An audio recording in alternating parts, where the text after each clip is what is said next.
कर ले गए। दिल्ली में पुलिस दे दी जाती तो आप तो यहाँ पार्लियामेंट को ध्वस्त कर देते। आपसे वहाँ थाना नहीं संभल रहा है, दिल्ली में संसद की सुरक्षा संभल जाएगी आपसे। भारत की जनता ने देश विरोधी नारा लगाने वालों को कभी भी पसंद नहीं किया है। आप खालिस्तान के पैरोकारों के समर्थन से सरकार बना लेते हैं। बोल देते कि मेरे को एक दिन के लिए पुलिस दे दो। आप अगर दिल्ली में खड़े हो ना, अगर केंद्र सरकार का हाथ में अगर यहाँ की सुरक्षा ना हो ना, तो आप भी खड़े नहीं हो पाते यहाँ पे भाई साहब। पंजाब में सरकार बना था ना, जब किसान आंदोलन था, उस समय खालिस्तानियों से इनकी मुलाकात हो गया था। पंजाब सरकार आम आदमी पार्टी को पहले मुलाकात हो गया था। ये चीज़ वो कुमार विश्वास ने ये चीज़ पहले बताया था। जो व्यवस्था को लेकर अरे सब एकदम बेकार हो रखा है। वो आने वाले में ना खालिस्तान अपना एक अलग एजेंडा चलाएगा। जो पहले हो रखा था ना, वही अब करने वाले हैं केजरीवाल। जब अन्ना हजारे के साथ थे तो हम भी इसका बहुत बड़े सपोर्टर थे, लेकिन इसकी घटिया राजनीति से ना नफरत जैसे हो गई। भारत की जनता जब महंगाई में धंसी हुई थी तो मनमोहन सिंह कहते थे पैसे पेड़ पर नहीं उगते। मोदी ने ऐसा गैर जिम्मेवार बयान नहीं दिया। अभी भाई साहब आप जो केजरीवाल बोलते थे ना, जो हमको मतलब एक दिन के लिए हमको पुलिस दे दो भाई, उनको हमेशा के लिए 5 साल के लिए पंजाब में पुलिस दे दिए हैं। अभी पुलिस के क्या हाल हो रहा है पंजाब के अंदर में, जो भागते फिरे अपनी जान बचाने के वो हो रहे, जान बचाने के भाग रहे हैं। कहाँ जान बचे मुझे, ये हालात है। 20 पुलिस वालों को तलवार से काट दिया भाई साहब, तब भी कोई एक्शन नहीं ले रहा। वहाँ के भगवंत कुमार ने एक्शन नहीं ले रहा भाई साहब। पता ही नहीं भगवंत कुमार है कहाँ, पंजाब में है दिल्ली में, पता नहीं चला। कोई नहीं, केजरीवाल कुछ बोल रहे, कुछ भी नहीं बोल रहे, कहाँ गए। यही बोल देते कि मेरे को एक दिन के लिए पुलिस दे दो। आप अगर दिल्ली में खड़े हो ना, अगर केंद्र सरकार का हाथ में अगर यहाँ की सुरक्षा ना हो ना, तो आप भी खड़े नहीं हो पाते यहाँ पे भाई साहब। इस सवाल उठता है कि दिल्ली पुलिस से मांग रहे थे, लेकिन पंजाब तो संभाल नहीं रहा। भाई साहब ये जो पंजाब में सरकार बना था ना, जब किसान आंदोलन था, उस समय खालिस्तानियों से इनकी मुलाकात हो गया था। पंजाब सरकार आम आदमी पार्टी को पहले मुलाकात हो गया था। ये चीज़ वो कुमार विश्वास ने ये चीज़ पहले बताया था। जो खालिस्तानी से मीटिंग हो गया है, पहले ही हो गया था, चुनाव होने से पहले। तभी उनकी कुमार विश्वास बोल ही रहा है, उसके सामने मजबूरी में हुआ था। उसी के हालात में सरकार बना, खालिस्तानी से मिल के पंजाब के अंदर, पंजाब के अंदर में क्या हाल हो रहा है आप भी जानते हो। जीता जाता सबूत है आपके सामने। अगर दिल्ली पुलिस भी अगर केजरीवाल के हाथ में होता तो आपका यहाँ खड़ा नहीं हो पाते भाई साहब। मतलब इतना डर है खालिस्तानियों का, या जो भी बोले सुरक्षा बहुत ज़्यादा डर भाई साहब। 2 दिन कल की परसों यहीं न्यूज़ में बोलने नहीं दे रहा। 4 आदमी आ गए थे, वो ले लेकर के एक दूसरे के चारों साइड घेर लिया था। इस चैनल को घेर लिया था, उस धरतीपुत्र चैनल को घेर लिया था। बहुत भयंकर लड़ाई हुआ था। फिर पुलिस उठा कर ले गए। वो खालिस्तानी थे, 5-6 आदमी आया था, बंद करा रहा था चैनल को। क्यों बंद करा रहा था? बोला था आम आदमी की पार्टी में बारे में कुछ नहीं बोल सकते हो आप। अच्छा ऐसा है। और क्या, धरतीपुत्र में कल ही तो परसों तो ले गए पुलिस पकड़ के वहाँ से। ये नहीं बोल सकते हो आप।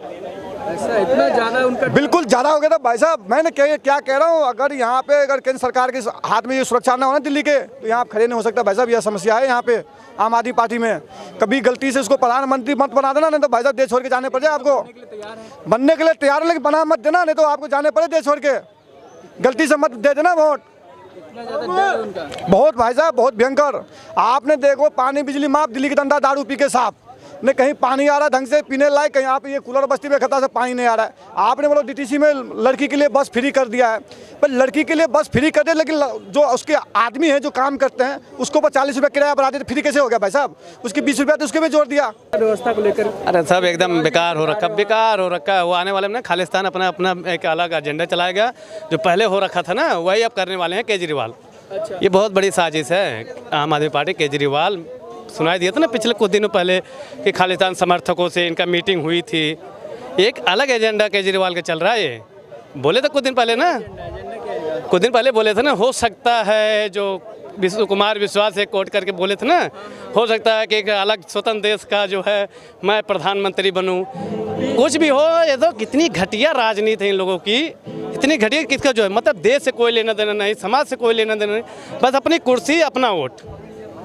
हर किसी की रोजगार की बात होती है, ये घंटा रोजगार कहाँ है। जनसंख्या कोई बात ही नहीं करता। 140 करोड़ आबादी में हर सरकार अपना 2% जनसंख्या के अनुसार से रोजगार देती है, मतलब नौकरी। 140 करोड़ आबादी में कितनी सरकार नौकरी दे देगी। तो केंद्र सरकार से सवाल करते हैं लोग। नहीं सर, कुछ नहीं, वही है ना, खिलसियान मिलाना खंभा नोचे। हम सत्ता में है तो कुछ नहीं उखाड़ा जाएगा। हम भी तो 40 से 35 साल को हो गए, हमें कौन सरकारी नौकरी, हम भी बीएड कर रखे हैं। अच्छा। इंटर कर रखे हैं, हमें कौन सी सरकारी नौकरी मिल गई? नहीं मिली सर अब तक। नहीं, कौन सी मिल गई? अगर मान लो 14-2000 की योग्यता नहीं, इसलिए नौकरी नहीं मिली। नहीं, योग्यता क्यों? योग्यता माने क्या? आज हर जगह देखो भ्रष्टाचार के वो है। बोलते हैं सब सरकार सब प्राइवेटाइजेशन करते जा रही, बेचे जा रही है, सरकारी महकमे सब खत्म किए जा रहे। करना ही चाहिए।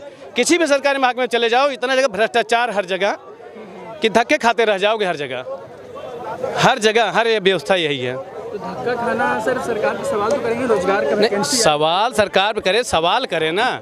साजिश के तहत सवाल अलग चीज़ होती है, एक साजिश के तहत सवाल करना अलग मैटर होता है। सरकार अच्छे काम करे तो भी नहीं सलाह मतलब उसका करे, तारीफ करे, बुरा करे तो बुराई करो, अच्छी बात है, लेकिन जो अच्छे काम करे उसकी तारीफ तो करो। रोजगार की बातें सब करते हैं, हाय तौबा कर, रोजगार कहाँ से होगा? 140 करोड़ आबादी में कितने को रोजगार दे देगा? सरकारी नौकरी कितने को मिलेगी? नहीं मिलेगी सर। हाँ, सेल्फ डिपेंड हो ना। अब मोदी जी इस चीज़ की बात करेंगे सब पीछे बढ़ जाएंगे। अरे पीछे क्यों बढ़ रहे भाई? अपने हैसियत के हिसाब से अपना काम करो कि सब सरकारी नौकरी पाओगे। और ये पंजाब वाली जो बात ना, ये बहुत गहरी साजिश है ये केजरीवाल की। आने वाले समय में, आज तो अभी शुरुआत है इनका, 4 से 10 साल बाद देखना ये खालिस्तान का पक्का समर्थक बन के निकलेगा। ये 100% लिख के ले लो। पीएम बनेंगे। हाँ, स्वतंत्र देश के एक नया पीएम बनेगा। मतलब जब अन्ना हजारे के साथ थे तो हम भी इसका बहुत बड़े सपोर्टर थे, लेकिन इसकी घटिया राजनीति से ना नफरत जैसे हो गई। सर, सबसे पहले केजरीवाल साहब को विद ड्यू रिस्पेक्ट, हम एक ऐसा इंसान है, हाईली क्वालिफाइड है और पॉलिटिकल एक्सपीरियंस कम है, लेकिन अभी वो ट्रैक में आ रहे हैं। जहाँ तक बात है, केजरीवाल साहब को ये समझना चाहिए कि ये यूनियन टेरिटरी है, ये कोई स्टेट नहीं है। यहाँ पावर्स डिस्ट्रीब्यूट होते हैं। अगर सेंट्रल में यहाँ पे पूरा दुनिया बसता है, यहाँ पे पूरा दुनिया के लोग यहाँ पे एम्बेसीज हैं, यहाँ पे किसी स्टेट को हैंड ओवर नहीं कर सकते हैं। केजरीवाल साहब का सवाल ही गलत है। उनको समझना चाहिए पुलिस को कभी भी उनको हैंड ओवर नहीं हो सकता है। अगर लॉ एंड ऑर्डर जो है पुलिस का है, यूनियन टेरिटरी में law and order state central का ही होता है। यूनियन टेरिटरी में जो केंद्र शासित प्रदेश जो है, वहाँ लॉ एंड ऑर्डर जो है वो सेंट्रल का ही होता है, स्टेट का नहीं होता है। अब ये बात केजरीवाल साहब को क्यों समझ में नहीं आ रहा, मुझे समझ में नहीं आ रहा। लेकिन सर, पंजाब में तो इनकी अपनी सरकार है, लेकिन फिर भी संभल नहीं पा रही है इनसे। खालिस्तानी समर्थक बोलेंगे खालिस्तान बना देंगे, अलग देश बनाने के, सुनिए, खालिस्तान का जहाँ तक इतिहास है उसके बारे में हम जाएंगे नहीं, बहुत बड़ा डिबेट हो जाएगा। ठीक है, हम जहाँ तक खालिस्तान की बात है, खालिस्तान किसके लिए लड़ रहा है? अलग देश के लिए। किन से अलग होना है उनको? हिंदुस्तान से अलग। क्यों भाई? पता नहीं क्यों सर। नहीं, सुनिए, खालिस्तान का समर्थक हमारा कनाडा में भी है।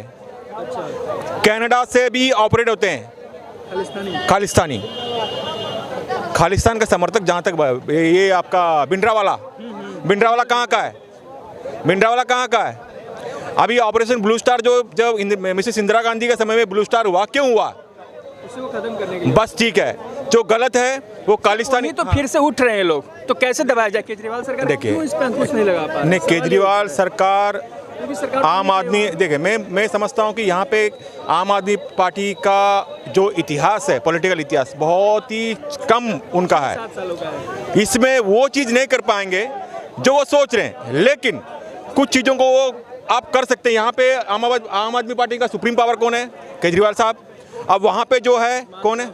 भगवंत मान साहब। भगवंत मान साहब को भी कुछ चीज़ें जाननी चाहिए, क्योंकि वो भी नया बैठा है। वो आया है ग्लैमर वर्ल्ड से, वो एक कॉमेडियन था। कॉमेडियन से सीधा अगर पॉलिटिक्स में उतर गया है, पॉलिटिक्स का बेसिक तो मालूम होना चाहिए। अब भैया हम अगर सांसद थे पहले से, नहीं सांसद थे, उससे पहले क्या था? उससे पहले कॉमेडियन तो थे। जब सांसद थे ना, तब अपना टैक्सी में बैठ करके अपना सेल्फी बना रहा था। राजनीति तो नहीं, राजनीति ठीक है, अपोजिशन है, अपोजिशन काम है बोलना है। जब अपोजिशन जो होता है तभी मालूम पड़ता है कि जो रूलिंग पार्टी है उसमें क्या कमियां हैं, क्या नहीं है, तभी मालूम पड़ता है। अपोजिशन जरूरी है, लेकिन आशंका जताई जा रही है कि जो भी डिबेट हो एक पॉजिटिव वे में होना चाहिए। मैं नहीं समझता हूं कि अपना भगवंत मान साहब जो है वो अभी रिसेंटली पंजाब के सीएम बने हैं, पहले अपने स्टेट को समझे, उनके काम को समझे, उनको क्या करना चाहिए, क्या उनकी ड्यूटीज है, क्या रिस्पॉन्सिबिलिटी है बीइंग ए सीएम, वो समझना जरूरी है, अदरवाइज वो काम नहीं कर पाएंगे। लगता है कि एक अलग देश बनाएंगे, क्या कहेंगे सर इस पे केजरीवाल जी का टिप्पणी? कोई भी देश विरोधी बात भारत की धरती पर बर्दाश्त नहीं की जाएगी। भारत की संप्रभुता को चुनौती देने का कोई भी विषय स्वीकार नहीं किया जाएगा, क्योंकि पहले देश है फिर हम हैं। पहले देश है, देश की संप्रभुता है, देश का लोकतंत्र है, देश की संसद है, देश में देश की संवैधानिक व्यवस्था के द्वारा चुनी हुई सरकारें हैं, तो ये अलगाववाद का कोई स्थान नहीं है। और जो चुनी हुई सरकारें अंदर खाते से आतंकवाद का सहयोग करती हैं, भारत के टुकड़े करने वालों का सहयोग करती हैं, उनको अगले चुनाव में देश की जनता धूल चटाएगी, क्योंकि भारत की जनता ने देश विरोधी नारा लगाने वालों को कभी भी पसंद नहीं किया है। आप खालिस्तान के पैरोकारों के समर्थन से सरकार बना लेते हैं, खालिस्तान के पैसे का उपयोग करके सरकार बना लेते हैं, जनता की आंखों में उनकी अस्मिता की झूठी बातें करके, झूठे वादे करके, फ्री के लॉलीपॉप का बहाना बनाकर सरकार बना लेते हैं और फिर आतंकवाद को प्रश्रय देने लग जाते हैं। ये अच्छी बात नहीं है। आज एक वीडियो और आया है, शायद आपने नहीं देखा होगा, एक व्यक्ति का हाथ ऐसे पकड़कर जमीन पर दबाकर और उसकी उंगलियां तलवार से काटी गई हैं। ऐसा वीडियो भी आया है, उसको ढूंढकर आप देखिए। मतलब भारत की जनता को भारत में सुरक्षा के लिए संकट आ गया। भारत की जनता अपनी उंगलियां, अपनी गर्दन गंवाएगी। यहाँ थाने पर हमला किया जाता है, थाने पर हथियार लेकर हमला किया जाता है, तलवार और बंदूकें लेकर हमला किया जाता है। भारत के में जो गांव, सब जगह पर, सब पूरे क्षेत्रों में जो थाने बने हैं वो देश की और जनता की सुरक्षा के लिए बने हैं।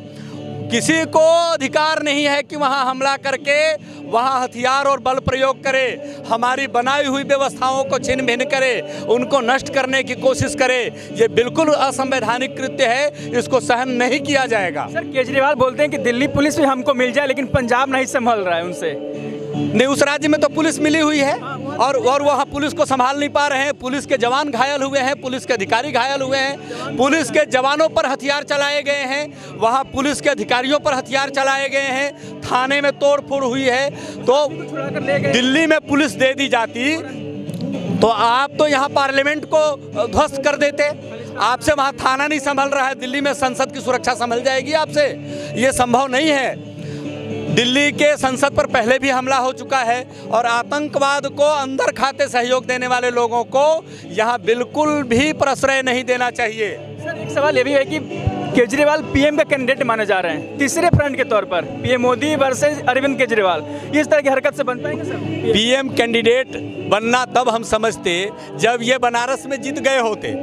पीएम कैंडिडेट ये हैं ऐसा हम तब समझ जाते जब उत्तर प्रदेश और बाकी राज्यों में, उत्तराखंड, हिमाचल में जहां ये सत्ता की बात कर रहे थे, गुजरात में सत्ता की बात कर रहे थे, राजस्थान में पिछले चुनाव में ही सत्ता की बात कर रहे थे, मध्य प्रदेश में सत्ता में आने की और छत्तीसगढ़ में बात कर रहे थे, वहां 2-4-5 सीटें लेके आ जाते, तब हम समझते कि ये उम्मीदवार हैं। ये एक छोटा सा आधा राज्य का दर्जा प्राप्त राज्य का मुख्यमंत्री, दिल्ली पूर्ण प्रदेश नहीं है। आपको बताऊं, ये केंद्र शासित प्रदेश में विधानसभा की अनुमति दिया हुआ राज्य है, ये पूर्ण राज्य नहीं है, केंद्र शासित प्रदेश है। और इस राज्य का मुख्यमंत्री इस राज्य में भी कुछ अच्छा नहीं कर पाया, वो देश का प्रधानमंत्री बनने के झूठे सपने देखता है। जनता के बीच सपनों को बेचने वाला ये सौदागर, ये व्यापारी, ये व्यापार बुद्धि से देश की जनता को बेचने की फिराक में बैठा है, पंजाब का सौदा करके बैठा हुआ नजर आ रहा है। पंजाब में इतनी सारी अव्यवस्थाएं फैल रही है, एक बयान इसका उस अव्यवस्था के खिलाफ नहीं आता। पंजाब बॉर्डर स्टेट है, पंजाब की सुरक्षा देश की सुरक्षा है, पंजाब की सीमाएं भारत की गौरवशाली सीमाएं हैं, उन पर आंच लाने की जो कोशिश कर रहे हैं केजरीवाल के समर्थन से लोग, ये ठीक नहीं है, भारत की संप्रभुता को चुनौती है। सर एक सेना से सवाल भी पूछते हैं कि सबूत नहीं मिला, इस पर कुछ कहना चाहेंगे? भारत की सेना से इन्होंने सर्जिकल स्ट्राइक के समय भी सवाल पूछा, एयर स्ट्राइक के समय भी सवाल पूछा, भारत की सेना पर अरविंद केजरीवाल ने पहले भी सवाल उठाया। सवाल उठता है कि जब आप देश के नहीं हो, देश की सेना के नहीं हो, देश की सीमाओं के पक्षधर नहीं हो, देश की जनता के पक्षधर नहीं हो, तो किसके हो? ये दिल्ली की जनता को सवाल पूछना है कि अरविंद केजरीवाल से। हम भी यहाँ के मतदाता हैं, तो हमें ये सोचना पड़ेगा हम मतदाताओं को कि अरविंद केजरीवाल को सत्ता में अगली बार बिठाया जाए ना बिठाया जाए। और पंजाब में सर दोबारा बन जीत पाएंगे? पंजाब की जनता दोबारा इनको सत्ता में नहीं आने देगी, गारंटी। आखिरी सवाल होगा सर, 24 में चुनाव है लोकसभा, पीएम मोदी वर्सेस राहुल गांधी या केजरीवाल, कौन होगा? मोदी वर्सेस मोदी है, मोदी के खिलाफ कोई नहीं है, कोई भी राजनीतिक दल भारत में नहीं है जो 100 सीटें ला सके। यात्रा करते समय वो कांग्रेस को जोड़ने में विफल रहे। भारत जोड़ना तो दूर की बात है, भारत जोड़ना होता तो चाइना के साथ जाकर गुटरगू नहीं करते, चाइनीज एम्बेसी के लोगों के साथ पार्टी नहीं करते, चाइना को परोस कर प्लेट में लद्दाख और तिब्बत नहीं दिए होते, भारत विभाजन नहीं कराया होता 1947 में। उस समय तो सत्ता में यही कांग्रेस थी। तो भारत को जोड़ न सके जब इनको मौका मिला, आज भारत को जोड़ने का स्वांग रच रहे हैं, झूठा अफवाह फैला रहे हैं भारत के जोड़ने के बारे में। ये अपने पार्टी के लोगों को तो जोड़कर दिखाएं। सर एक सवाल उठता है कि बेरोजगारी और महंगाई बढ़ गई मोदी जी की सरकार में, आपसे कुछ कहना चाहेंगे? बेरोजगारी हर सरकार के सामने मुद्दा है, महंगाई घटने बढ़ने वाली चीज़ है, फसल चक्र पर निर्भर रहने वाली चीज़ है, भारत की अर्थव्यवस्था एक्सपोर्ट इंपोर्ट पर आधारित रहने वाली चीज़ है, ये घट बढ़ सकती है। किंतु भारत की जनता प्रसन्न है या अराजक है, ये देखना पड़ेगा। भारत की जनता जब महंगाई में धंसी हुई थी तो मनमोहन सिंह कहते थे पैसे पेड़ पर नहीं उगते। मोदी ने ऐसा गैर जिम्मेदार बयान नहीं दिया।